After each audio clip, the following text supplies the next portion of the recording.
It's been over a year since I started using my wireless CarPlay adapter for my Jeep Wrangler. Today I'm going to tell you what has changed and why I'm still using it.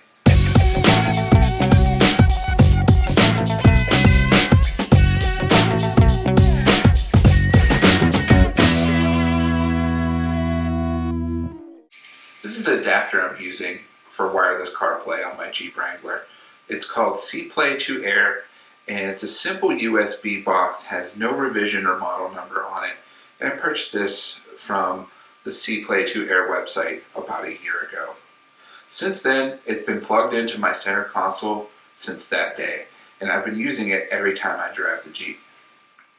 One of the quirks with this device is having to plug it in and leave it somewhere. So if you were plugging it into your front dash, just be dangling off the end. I like to hide it in the center console where I have a USB port so it's not seen and can't be damaged. The downside to hiding it in there is when you need to unplug it and plug it back in, which we'll get to later, could be fairly often. It's a struggle to find it, dig your hand in there, plug it, especially if you're in the middle of traffic. I'm going to talk to you today about why I'm using this, why I want wireless CarPlay, what it does for me, how long I've been using it, the quirks of this particular device in this particular vehicle, and what we can look forward to in the future from devices like this.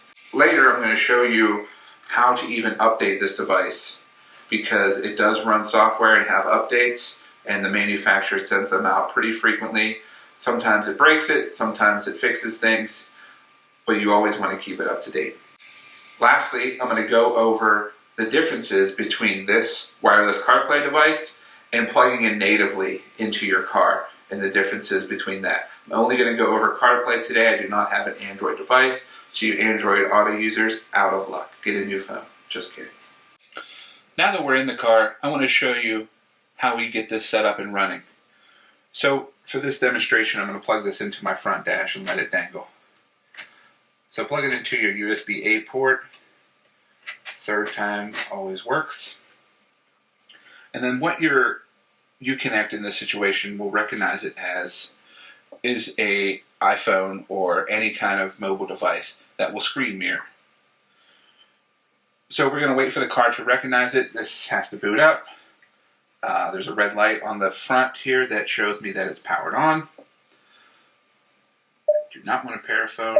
So now we're in the CarPlay.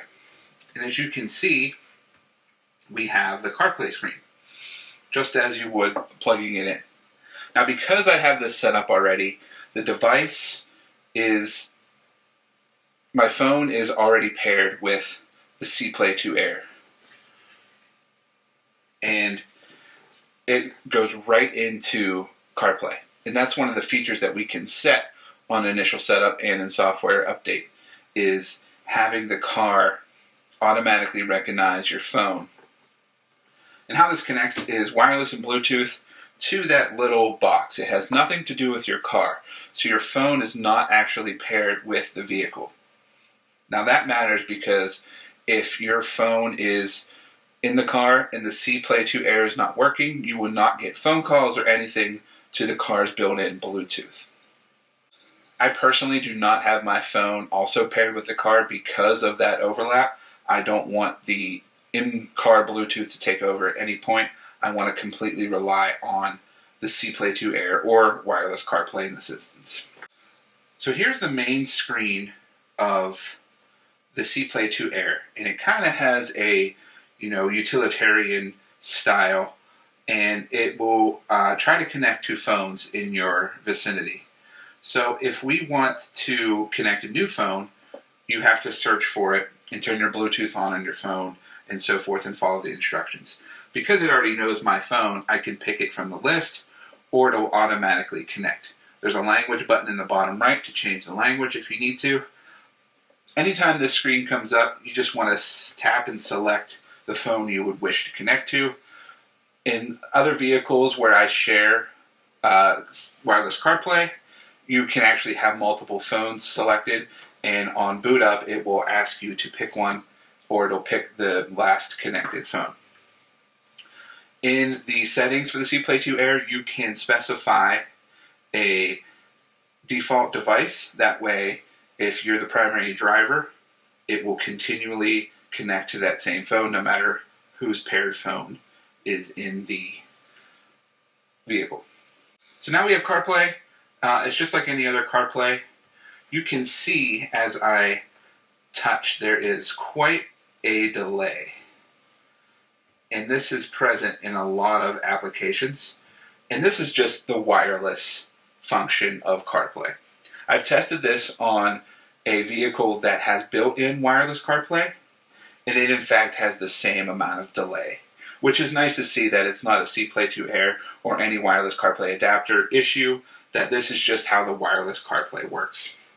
One thing you'll notice is when you're playing a song and you change the track, there's a slight delay on the audio portion. So if you were to listen to the audio, you can see how long that takes to change. So that's another quirk with wireless, and it's the same in the native CarPlay app, not just this adapter. So that's something to consider if you want to use wireless CarPlay. There's a delay. You get used to it. It's not that big of a deal. Another great thing about wireless CarPlay over standard wired CarPlay is you get a little battery meter for your iPhone. Now, most of you may think, why do I need a battery meter when my phone is plugged in? Great question. If you're traveling using GPS and maybe you have an older phone and you're sucking a lot of battery, it would be nice to know how much charge you actually have when you're about to get out of the vehicle. Here you can actually see how much battery you have left. I'm at about 89%, looks like, from the meter. And this lets me know that I need to plug it in, or if I'm good for the trip. I've used wireless CarPlay on 300 plus mile trips with navigation and music and other things going on, like Waze, and the battery level does not decrease much more than it would if you were just using your phone normally. So wireless CarPlay, why do you want it? Well, one of the main things I love about wireless CarPlay is never having to take my phone out of my pocket when I get in the car. You get in, turn the car on, in this case push the button, and you're ready to roll. You don't have to plug in cables, no fumbling, no phone mounts, no nothing. You're just always connected and always on CarPlay. Now, why do you want CarPlay? Well, most manufacturers, Jeep included, have terrible entertainment systems, infotainment systems, if you will, in the vehicles. They're slow, they don't support certain types of files, or they don't support apps at all. So CarPlay, you can use your Maps app, you can use third-party apps like Waze, you can use music, podcast apps, you name it, it's almost limitless. You can even use various audiobook apps to listen to books in the vehicle through CarPlay. So CarPlay is all around the best solution for infotainment in a vehicle. And that's why I choose wireless CarPlay as an option when the manufacturer has not yet implemented it. Coming soon, most vehicles are going to have wireless CarPlay as an option because they build in wireless and Bluetooth radios that can support it. In this case, we need to adapt it to an older vehicle, in this case the 2018 Jeep Wrangler JL, that has CarPlay but does not have wireless. So a pretty annoying quirk with the CarPlay 2 Air system is whenever you update it, things just change. Now, the CarPlay interface is not going to change. Nothing impacts that because that's your phone mirroring to the car's display. The things that change are the quality of the connection, the stability of that connection. So you'll notice once you update and there's an issue, your connection just drops. And you have to unplug the system and plug it back in, probably in the middle of driving. Another quirk is my particular vehicle, the Jeep Wrangler, has a bug where if you reverse twice, put in reverse twice, which means the backup camera comes on 2 times during the initial CarPlay interaction, it will just freeze and you'll be stuck on the backup camera forever. Now, until you either reboot the system, reboot the car, whatever, I actually found a way to get around this. that immediately disconnects without having to touch anything. You can actually have your phone turn off the wireless and Bluetooth connection, and that will kill the connection to CarPlay. An easy way to do this is airplane mode. So if the backup camera is stuck on, turn on airplane mode, it immediately quits because it's actually the CarPlay 2 Air system that's causing that error. So that's just a really weird quirk. It looks like they may have patched that in a software update that it hasn't happened to me in quite some time. So how to update? On your phone, you actually have to go to a web address to update your CarPlay 2 Air. And that address is 192.168.0.2. And that address takes you to the page of the CarPlay 2 Air where you can set settings and you can software update it. Now, your CarPlay 2 Air has to be powered on by your car, and your phone has to be connected to it, and your phone needs internet connection through cellular to do this.